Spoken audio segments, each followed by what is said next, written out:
Assalamualaikum warahmatullahi wabarakatuh. Selamat pagi anak-anakku kelas 6 SD Negeri 3 Jomboran.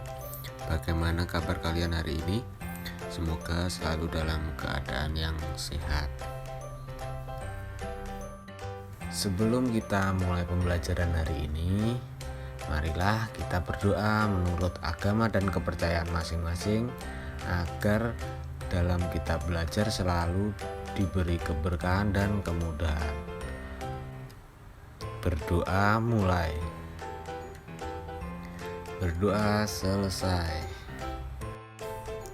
Hari ini kita akan belajar tema 1, selamatkan makhluk hidup. Subtema yang ketiga, ayo selamatkan hewan dan tumbuhan. Pembelajaran ke-5 dan ke-6. Pada pembelajaran sebelumnya, mulai dari subtema 1 sampai subtema 3, kita sudah banyak belajar tentang negara-negara ASEAN. Mulai dari keadaan geografis, keadaan sosial budaya, keadaan ekonomi, dan keadaan politiknya. Kondisi geografis yang berbeda mendorong negara-negara ASEAN untuk bekerja sama di berbagai bidang. Negara Thailand memiliki hewan yang bernama Oa pileatet. Hewan ini tersebar di hutan Thailand. Pileatet hidup di atas pohon.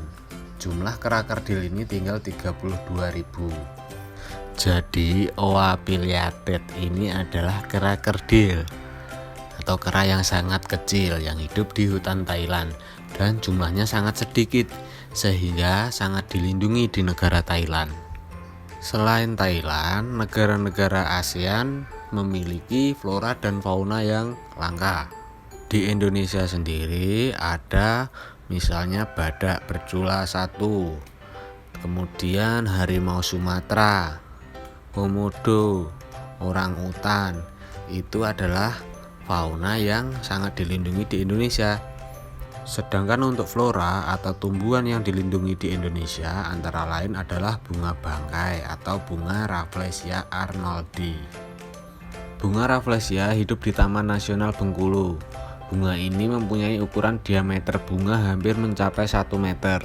Bunga Rafflesia disebut juga bunga bangkai karena baunya yang sangat kuat. Saat ini bunga bangkai terancam punah karena habitat yang terbatas. Pembangunan yang dilakukan oleh manusia berakibat buruk terhadap habitat tanaman ini. Tanaman dan hewan langka banyak diburu oleh orang-orang yang tidak bertanggung jawab.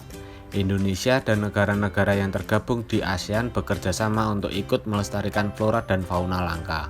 Negara-negara di Asia Tenggara yang bernaung di bawah ASEAN memiliki kesamaan geografis. Oleh sebab itu, banyak persamaan dari sisi budaya, flora, fauna, kegiatan ekonomi, dan politiknya. Kekayaan alam dan budaya negara-negara ASEAN sangat menarik perhatian negara lain. Di pembelajaran yang sebelumnya, kalian sudah mempunyai informasi tentang dua negara ASEAN. Kemudian kalian kumpulkan informasi tentang kehidupan sosial budaya, ekonomi, dan politiknya. Nah, sekarang kalian dapat melengkapinya seperti berikut ini.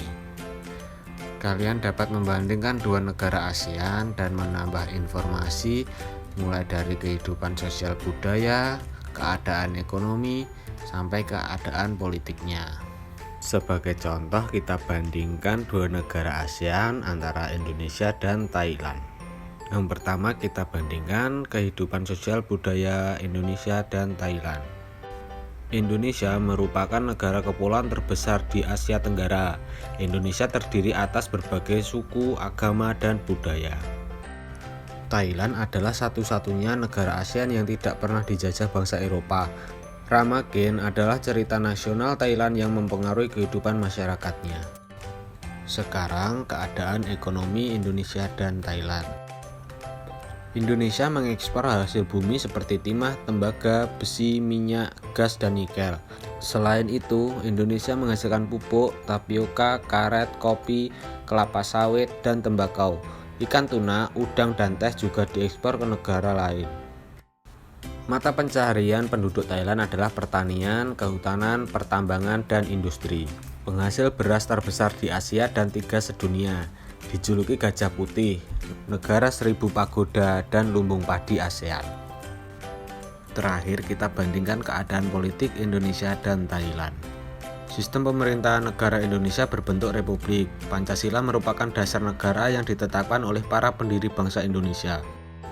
Sistem pemerintahan negara Thailand berbentuk kerajaan. Thailand menganut sistem monarki konstitusional yang dipimpin oleh seorang raja. Itu tadi perbandingan negara Indonesia dan Thailand dari keadaan sosial budaya, keadaan ekonomi, dan keadaan politiknya.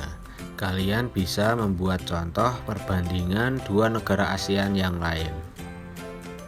Baik, sekarang kita lanjut materi berikutnya. Tahukah kalian, tumbuhan di Indonesia banyak dimanfaatkan sebagai pewarna. Kunyit digunakan sebagai bahan pewarna apabila kita membutuhkan warna kuning. Tanaman bit menghasilkan warna merah. Warna hijau dapat diperoleh dari sawi dan pandan. Tahukah kamu bahwa selain menghasilkan warna hijau, pandan juga memiliki aroma yang wangi? Nah, sekarang perhatikan teks berikut ini dengan seksama. Daun pandan yang wangi. Daun pandan adalah tumbuhan semak. Daun ini banyak tumbuh di negara-negara Asia Tenggara. Di Indonesia, tanaman pandan disebut dengan nama pandan wangi atau pandan rampe. Penduduk Thailand menyebutnya dengan nama Bai Toi. Di Vietnam, daun pandan dikenal sebagai La Dua. Helai daun pandan berbentuk pita, tipis, licin, dan berujung runcing. Ukuran panjang daun adalah 40-80 cm dengan lebar 3-5 cm. Daun pandan berwarna hijau. Masyarakat memanfaatkan pandan sebagai rempah-rempah dan sebagai bahan baku pembuatan minyak wangi. Daunnya harum apabila diremas atau diiris-iris. Tanaman ini sering digunakan sebagai bahan penyedap, pewangi, dan pemberi warna hijau pada masakan. Nah, itulah tadi teks bacaan tentang daun pandan yang wangi. Di pembelajaran sebelumnya, kita sudah belajar untuk mencari ide pokok paragraf dan membuat kesimpulan. Nah, sekarang Pak Guru contohkan untuk membuat kesimpulan dari teks bacaan yang Pak Guru baca tadi. Kita mulai dari paragraf yang pertama. Di paragraf pertama menjelaskan bahwa daun pandan merupakan tumbuhan semak dan tumbuhan ini tumbuh di negara-negara Asia Tenggara.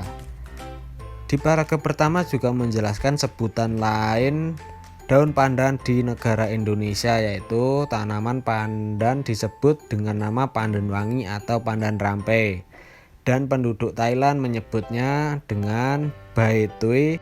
Di Vietnam disebut sebagai La Dua. Jadi kesimpulan untuk paragraf pertama adalah daun pandan merupakan tumbuhan semak. Di Indonesia disebut pandan wangi atau pandan rampe, di Thailand disebut Bai Toi, di Vietnam disebut La Dua. Sekarang kita lanjut ke paragraf kedua. Pada paragraf 2 menjelaskan tentang bentuk dari daun pandan, yaitu berbentuk pita, tipis, licin, dan berujung runcing. Jadi kesimpulan untuk paragraf kedua adalah daun pandan berwarna hijau, berbentuk tipis, licin, dan ujungnya runcing yang mempunyai panjang 40-80 cm dan lebar 3-5 cm. Terakhir untuk paragraf ketiga. Paragraf ketiga berisi tentang pemanfaatan dari daun pandan. Daun pandan dimanfaatkan sebagai rempah-rempah dan sebagai bahan baku pembuatan minyak wangi. Daunnya harum jika diremas atau diiris-iris. Tanaman ini sering digunakan sebagai bahan penyedap, pewangi, dan pemberi warna hijau pada masakan. Jadi kesimpulan untuk paragraf yang ketiga adalah manfaat daun pandan sebagai rempah-rempah, bahan baku membuat minyak wangi, sebagai penyedap, pewangi, dan pemberi warna hijau pada masakan. Nah, itulah tadi kesimpulan dari ketiga paragraf teks bacaan daun pandan yang wangi. Bermain bersama teman sangat menyenangkan. Kamu dapat menerapkan nilai-nilai Pancasila ketika bermain. Nilai-nilai mana yang sudah kamu terapkan? Nah, anak-anak, kita sudah banyak belajar tentang penerapan nilai-nilai Pancasila di pembelajaran sebelumnya. Jangan lupa untuk menerapkan nilai-nilai Pancasila di kehidupan sehari-hari ya. Nah, anak-anak, Pak Guru rasa untuk pembelajaran hari ini cukup sekian. Semoga apa yang Pak Guru sampaikan hari ini dapat bermanfaat untuk kalian.